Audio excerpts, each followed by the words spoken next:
विधानसभा निवडणुकीमध्ये मिळालेल्या यशानंतर राज्याचे उपमुख्यमंत्री एकनाथ शिंदे हे पहिल्यांदाच आज कोल्हापूर दौऱ्यावर आहेत।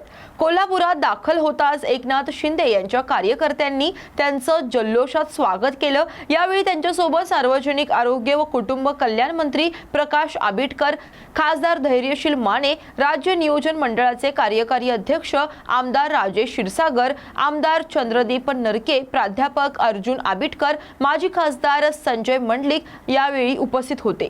उपमुख्यमंत्री एकनाथ शिंदे यांनी करवीर निवासिनी श्री अंबाबाई मातेचं दर्शन देखील घेतलं।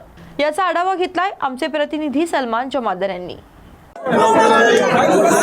साहेब, आज तुम्ही ज्या पद्धतीने म्हटलं होतं की महायुतीचं सरकार आल्यानंतर अंबाबाईच्या दर्शनाला राहील, अंबाबाईच्या दर्शनाला आपण आला।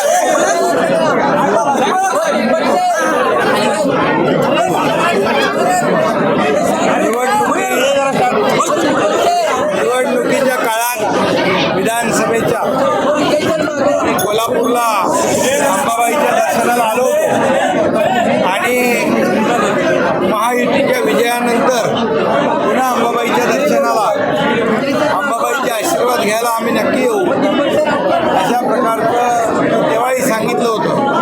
आणि अंबाबाईच्या कृपेने जे महायुतीचं सरकार अतिशय संपूर्ण मेजॉरिटीने अगदी लँडस्लाईड मॅन्डेट मिळवून प्रचंड असं अद्भुत यश, दैदिप्यमान विजय महायुतीला मिळाला।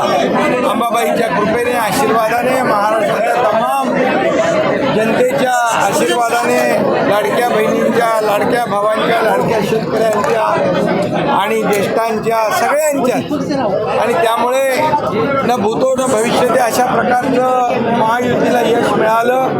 2.5 वर्षामध्ये महायुतीने जे काम केलं ते काम पाहून या महाराष्ट्रातल्या जनतेने महायुतीच्या कामाची पोचपावती दिली।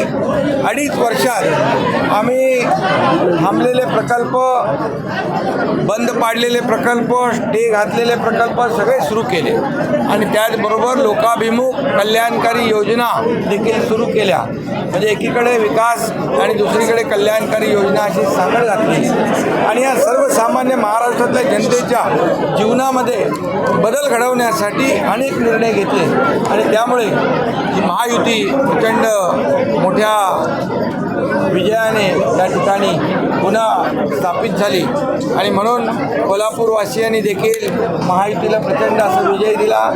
महायुतीचे सर्व आमदार निवडून आणले आणि म्हणून महायुतीला विजय अंबाबाईच्या आशीर्वादाने फक्त कोल्हापूर नाही महाराष्ट्रात मिळाला। म्हणून अंबाबाईचं दर्शन घेण्यासाठी आणि अंबाबाईचे आभार मानण्यासाठी या ठिकाणी आज एकीकडे आनंद